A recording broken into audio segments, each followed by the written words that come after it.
It all begins with belonging.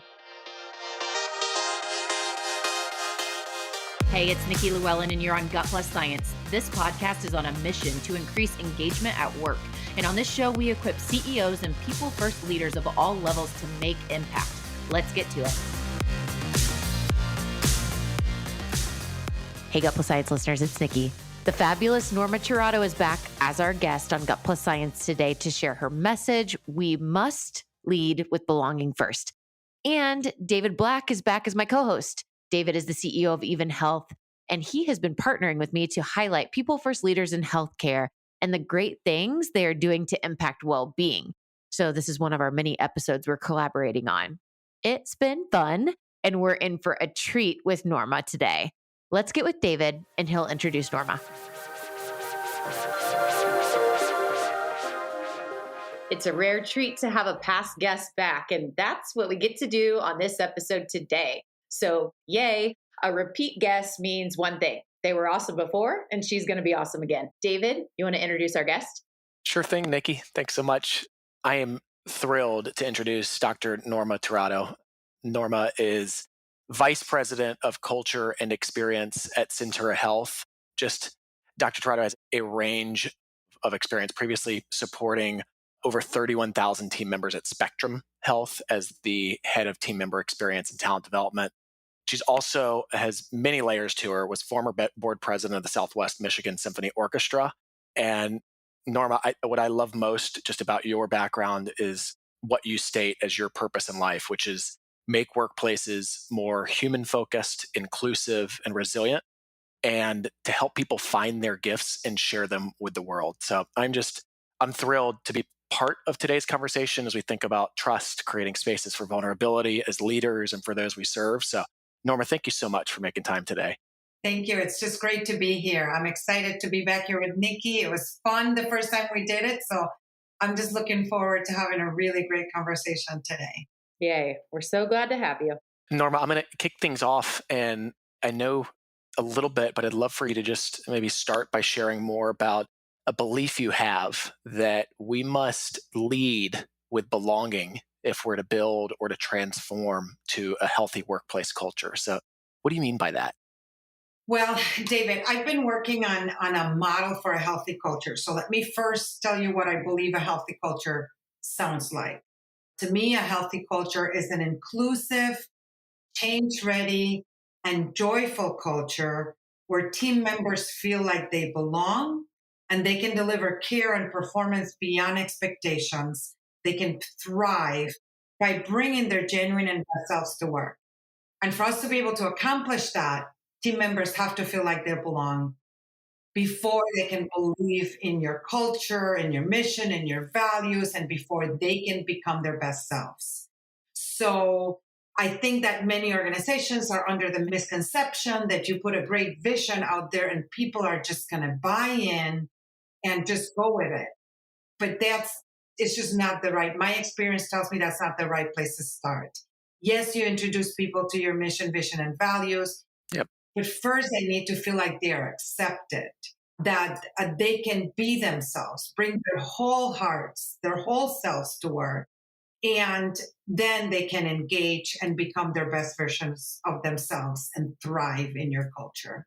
I love that. I mean, we think so much about high-performing teams, and at the team level, that you have to have trust among that team as the foundation for folks to be able to build off of that. But at an organizational level, I love this concept of it. It's really belonging. So it's not just, do I trust you, but do I feel part of that organization in a deep and meaningful way? So absolutely. And that trust goes both ways, right? I trust you and you trust me. And it's not a one-to-one relationship. It's a one-to-many. So belonging is, I've not heard anyone really focus on belonging as the way that we rally around creating that culture. Yeah, David. And we also often think about assimilating people into our culture rather than embracing people, bringing their individuality and their differences to work, because that's what's going to, I think, increase creativity, innovation, etc., for the organization to deliver the best results. I love this way. And you just shared something that I'm curious. if you've already said the answer to this question that I want to ask. So, what has to be at play to transform culture? Well, I think that David touched on that, and that is trust. Trust, trust, trust, and more trust. And I think, in addition to that, and this is probably part of trust, is transparency, right? I just finished reading a book by Stephen M.R. Covey, Trust and Inspire. Don't know if that's on your book list, but it should be. And I wholeheartedly believe in the concept that for leaders to unleash greatness in others, which is our responsibility as leaders, we have to move away from this command and control or enlightened command and control that we talk, that I think most organizations still operate in, and move to a trust and inspire way of leading, from management to leadership. We have to stop managing people. People have their own ways of doing things. They come to work with competencies that we just have to continue to develop. And we have to trust that they come to the organization to do their best work. And only until we decide to move in that direction, I think we're going to inspire people to really engage with the organization, with the mission, with the vision. We can help them develop their personal purpose and then connect that to the mission and vision of the organization. And that we have to trust them to do their work and do their best work. So I think that organizations think that they're moving in that direction. And a lot of organizations, if you see, they're hierarchical, right? So it is, I'm going to tell you what to do and you do it, rather than here's what I need done. Go figure out how to do it in the best way possible that you can. Yeah. We think of nursing as a prominent area where we want our nurses at all levels, our nursing teams, our care teams, to utilize critical thinking. And we preach critical thinking and we preach it as skills and we talk about it as curriculum gaps, and residency programs have placed a focus on it. But yet, what is critical thinking? It's recognizing that the work varies based on patient need, based on circumstances, based on care team structures. And so command and control is at conflict with that. And we've got this scar tissue of past organizational models that really pervades this and pervades that ability there. Yeah. Yeah. Nursing is a great example because most organizations now are talking about providing personalized, individualized care. Well, if that's the case, there are standards of doing work, but you have to adjust it to be able to meet the need of that individual patient. And there's no patient that is 100% like the patient beforehand. So that's a great example, David. I love to share something that just makes my skin crawl a little bit that you touched on is I just wish we could remove the word manager. I mean, unless you're like an artist and you have a manager that's helping to like edit your music and book you, like no one wants to work for a manager. People want to work for leaders. And so words are powerful. You were sharing that and I was like, oh, that hit a chord. That word, so for all that are listening, just consider it. Change the word from manager to leader. Norma, I would love for you to share a little bit about your insights. What have you learned so far around when you're transforming leaders and organizations? What's the path to gaining organizational wide buy-in? Well, I think we have to focus on the leaders first and foremost, right? First of all, I tell leaders that if they want to transform an organization, they have to start by transforming themselves. So really evaluating how you approach the people that you're privileged to lead, right? What have you done to get to know your team members better? Do you really, really understand what's important to them? Have you helped them develop their own personal purpose or mission statement? Have you taken a coaching approach rather than a management approach to engaging your team members? So when I am looking at transforming an organization, my first focus is leaders, because people believe in what we say, but they watch to see what the leaders are doing. And if the leaders are not modeling those behaviors, if not engaging in a way we say as an organization we want to engage in, any culture effort for an organization will fall flat, completely flat. So you have to start by ensuring that your leaders feel like they belong, They feel they have the autonomy to make decisions and that they are understanding and they've been developed to become great coaches for the people that they're privileged to lead. Norma, I just came across a study that was out of some South African researchers, a subjective well-being specialist, and we talk so much about the role of supportive managers feeling supported, and it looks at three layers of that. So autonomy, competence, relatedness as direct correlation to reducing staff intent to leave. And when you think of so much of our focus is how can we help people do their best work, feel that they're independent it's an amazing study that talks through both the importance of what is that leader doing to feel that staff supported, and then how that actually helps that staff member flourish. So this hits on so many themes that we know make sense. It's making the case for that. So how do you, how do you actually get those folks at the decision making level to buy into that? The science is catching up to what many have seen and experienced firsthand as they've become more experienced leaders. Yeah, David, I most recently left Centura Health organization, which is a wonderful organization. And I got a lot of notes from people as I was leaving. Not a single note said, thank you for implementing this policy and practice. Thanks for the people that reached out to me as I was leaving, talked to me about how I helped them grow and develop, how I challenged them, how I cared about them. Leaders need to truly care about their people. And that's what's going to help people thrive and flourish. They're going to be able to meet goals beyond what the organization expects from them because somebody believes in them. That is such a powerful example. So if you think, I was just reading a book the other day and there was a line in there that said something about, we probably heard this exercise, your eulogy. What do you want your eulogy to say? And are you living life as if it's what you want read?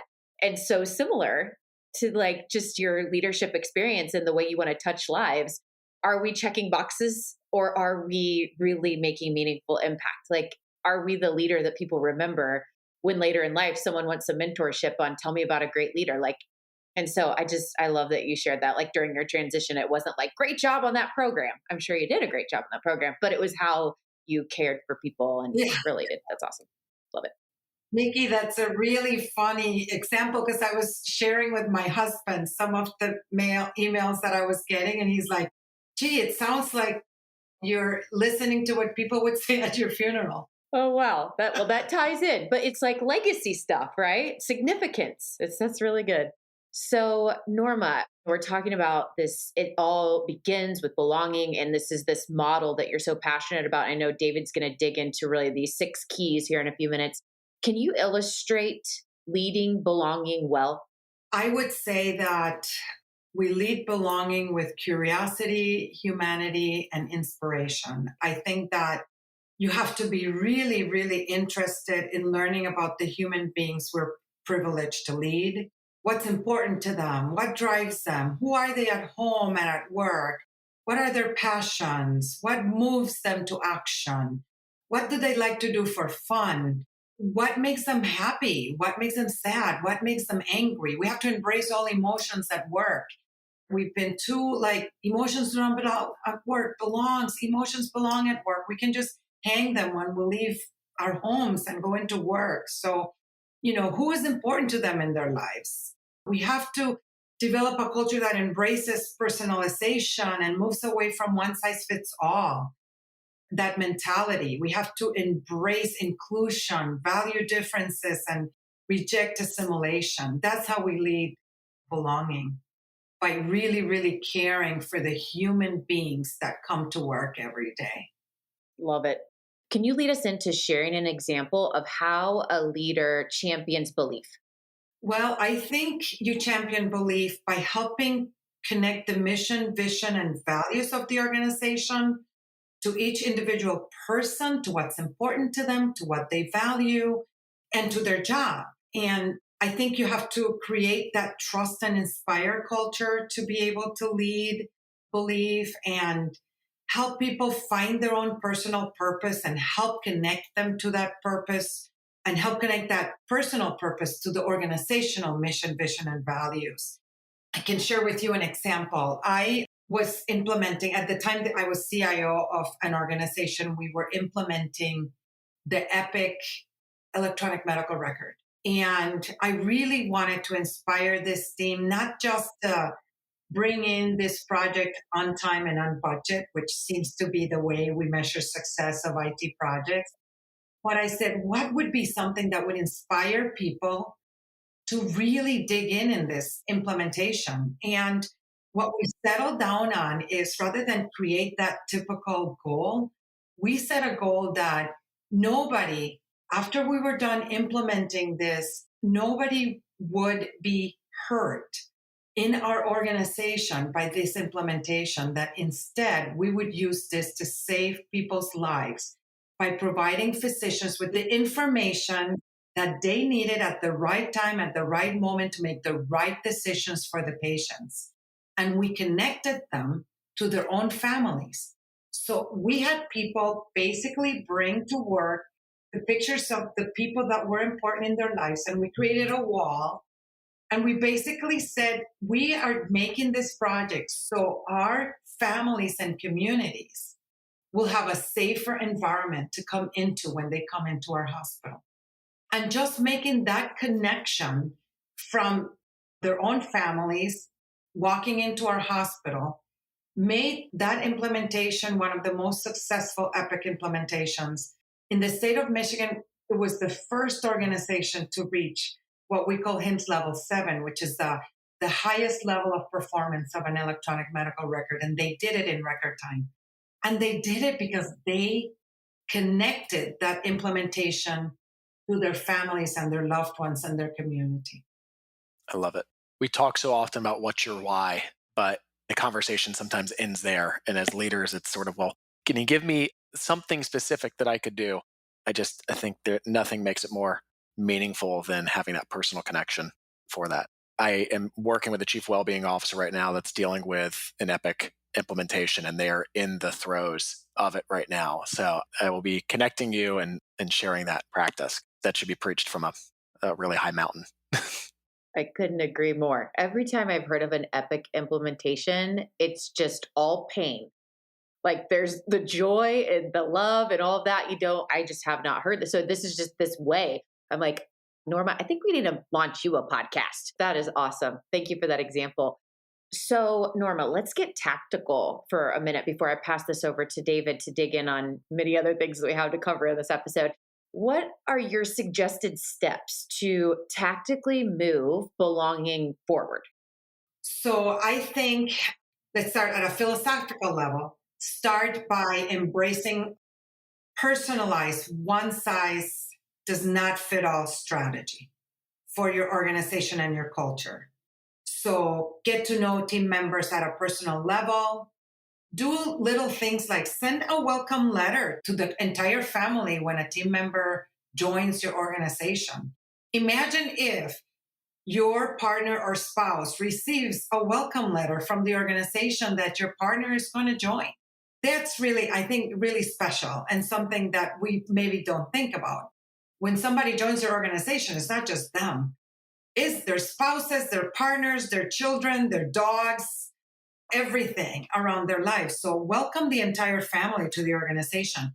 Maybe when people join, you can make sure that they have a friend at work. Connect them, have a buddy program and at a higher level, a mentor program for people that are joining the organization. And if you haven't done it with team members that are starting, start by looking at your team and ask the question, do you have a friend at work? Would it be helpful to connect you with somebody with your interest? And this interest groups, employee resource groups that a lot of organizations have, those are great things, great tactical things to do to connect people that have the same interests. And it doesn't have to be around our typical, the Black employees and the Asian employees, but people with different abilities, people that are interested in music and theater, people that are interested in rock climbing. So create those ways of people to connect at work. I think we need to really, really embrace teaching unconscious bias at work because we all have them. And to create an inclusive organization, people have to come to grips with what their unconscious biases are so that they can deal with those. And I think I would love, and this is something I'm going to try with my new employer, but I would love to provide a forum for team and individual storytelling and sharing, like internal podcasts potentially, or something like the Moth Radio Hour at work, where people come and they tell their personal stories so that other people can learn about them. We simply have to just get more human and more personal at work. And those are just some examples of tactics that we can use. Those are amazing, Norma. And I love just the quote you put out there. We need to get more human at work. I mean, we spend more time with our coworkers than with our families these days. And if family is defined as where you spend the most time, there are folks that have deep, profound impact on the way you live your life. There's just so many opportunities to blend that. So I think about team members in that kind of family sense. And you talked about thriving, but I want to dig a little deeper on just the insights you have here. So how do you see us best leading team members to take a role in their part of thriving, whether that's individually or through one another? Yeah. You've probably heard this saying, you can take a horse to water, but you can't make them drink. As organizations, we can have all the resources available for our team members, but if they don't take their own responsibility, right, their own drive to do it, there's nothing you can do as an organization. So I think you have to inspire people to develop their own plans. And I would start them all by sitting down and saying, think about what's your own personal mission statement. At Centura, everybody kind of opens up their introduction with what's their own personal mission statement. And that helps connect you to what's important to that person. And when you're developing relationships, it's really good to know what's important to that person that you're trying to develop a relationship with. So I think that when it comes to developing growth plans, that should not be an exercise that the leader does for the individual. That should be an exercise the individual does and presents to the leader and says, can you help me accomplish this? This is where I want to go. What are the resources available to me inside and outside of the organization for me to accomplish it? And you give me the time, the opportunities, the challenges for me to get to this point. But I think that plan, that personal mission statement is very individual and should be developed by the people themselves, by the team members themselves. And then you just help them facilitate that growth. Yes. So where do you see an individual needing to focus? You've come up with a mission statement. You've talked about 6 key needs, but I'm curious how that maps to this. I'd love for you to go through those. Through the 6 key needs for today's employees? Yeah. Yeah, I think that, so outside of development, when somebody joins an organization, there's kind of an unwritten contract, so to speak. There are things that people want to go work somebody and call it a great place to work, right? And to me, that includes a flexible culture. And the definition of flexible work environment is no longer just working remotely, right? A lot of us are working remotely or some kind of hybrid way. But that means as an individual, I can not just choose where I work, but how and when I work, right? It may be easier for me if the job allows it to work a few hours in the morning, pick up my kids at school, work a few hours in the evening. We can't be so structured that you got to be at the office at 8 and be here till 5 and take your lunch hour at noon. There are places where you have to have some schedules, but even those can be flexible by offering not just 8-hour shifts, but you may have 4-hour shifts so that you can fill different needs. And talent mobility, even within the organization. And that means that maybe I have a certain job, but maybe I am a great project manager. And that's not necessarily part of my work, but I love to do that. And I can say, hey, I'm a great project manager. If there's a project out there that I can manage that can help me expand my skills and my visibility and what I love to do, can I do that as part of my work? So I think we need to just think about work differently. Two, I think people want genuine recognition. And I mean genuine. I don't mean, hey, you're doing a great job. I mean specific, genuine, wow, I was really impressed with that presentation that you did the other day. Hey, you asked a really great question at that meeting the other day. Hey, I love the fact that you were curious about blah, blah, blah. So, really specific. And you want that genuine recognition not just come from your leader, but you want to be able to tee it up to higher levels of leadership. I mean, don't people would love to get a note from the CEO sometime or the CFO if they're doing something around stewardship, the head of HR, right? So you tee it up, you manage up that recognition and make it again specific and genuine. You want recognition from peers, you want recognition from clients, patients, customers, right? So I think a part of that genuine recognition is really embracing using technology for recognition as well and social media and those social channels that some organizations keep resisting. I think meaningful connections at work would be the third thing that people want. I think a lot of times we try to kind of draw a hard line between work and personal life, but people, like you said, David, people spend a lot of time with each other at work. So you want to develop friendships at work and you want to find a way for people to develop those meaningful connections, maybe with people with some of their same interests, people that you like to golf with or go rock climbing or skiing.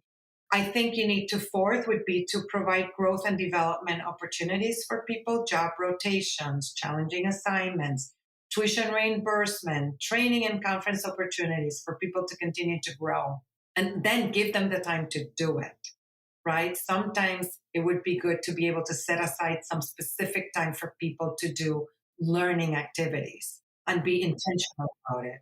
Yeah.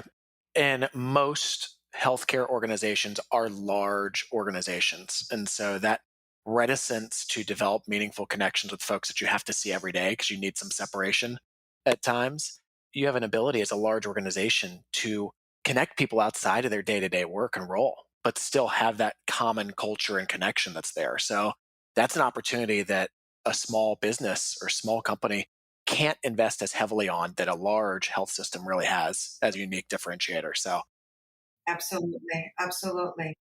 My fifth area is well being.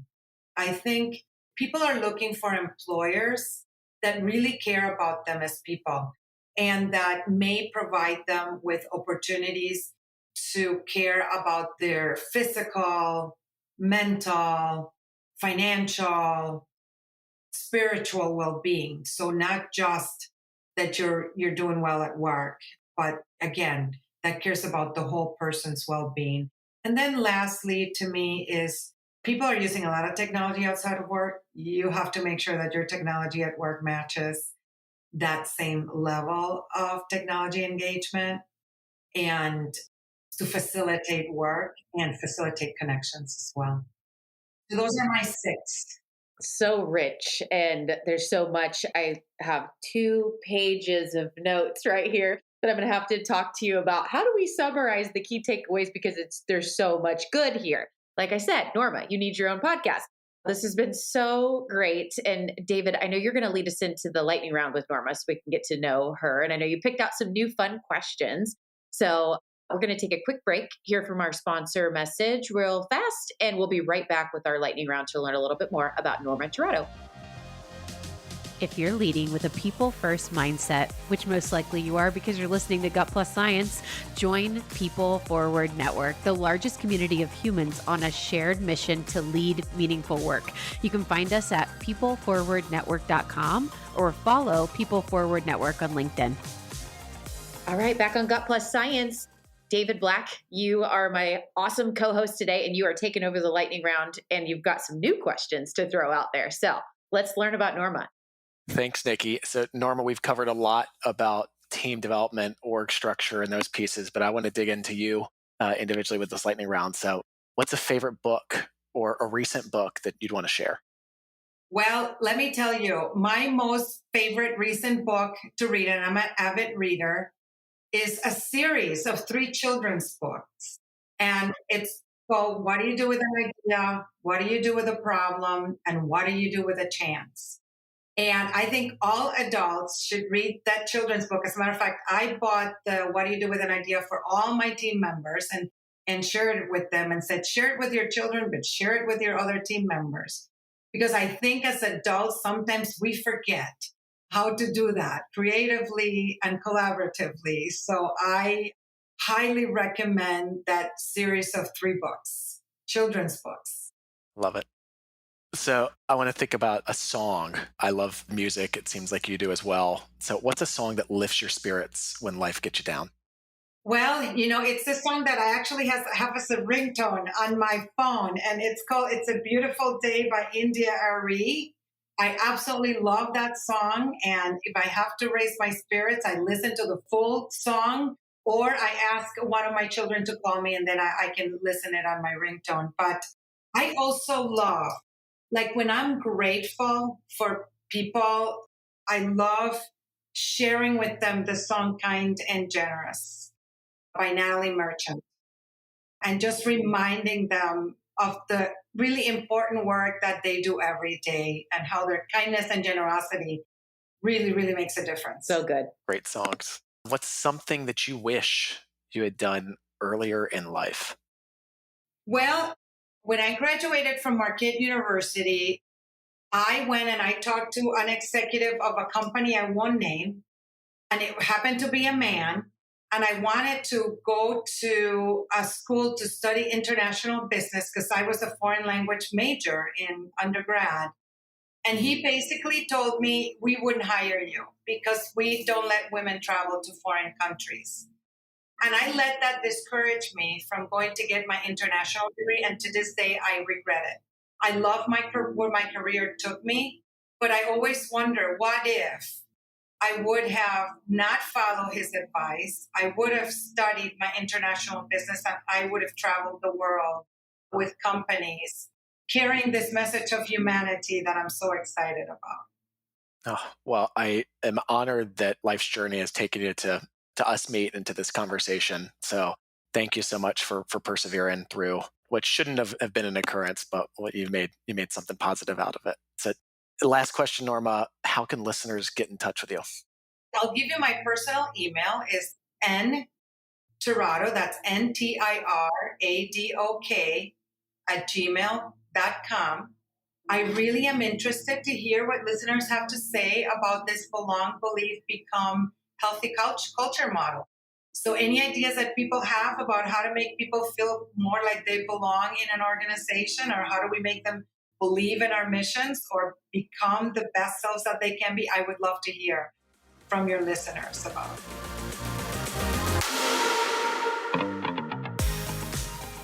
Such a great episode with Dr. Norma Tirado today. Really had a great time with she and David. Here's my truth you can act on from our conversation.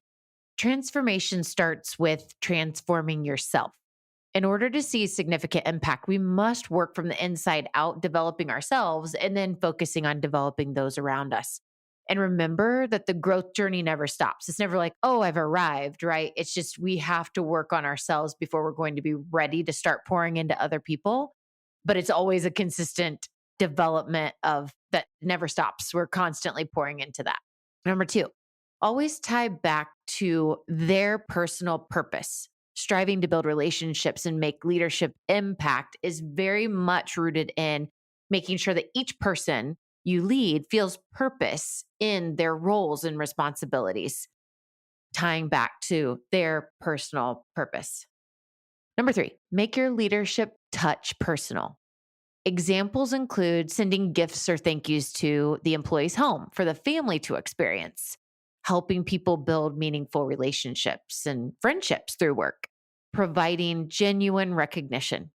And number 4, help employees make friends at work. What kind of programs or offerings do you have in place to help your people build friendships? Think about employee resource groups for shared interests or hobbies, offering fun topics to help people get to know each other and build relationships. So much good. And it was hard to pare down all the truth you can act on today. Thank you again, Norma and David, for an excellent episode. We'll see you guys next time.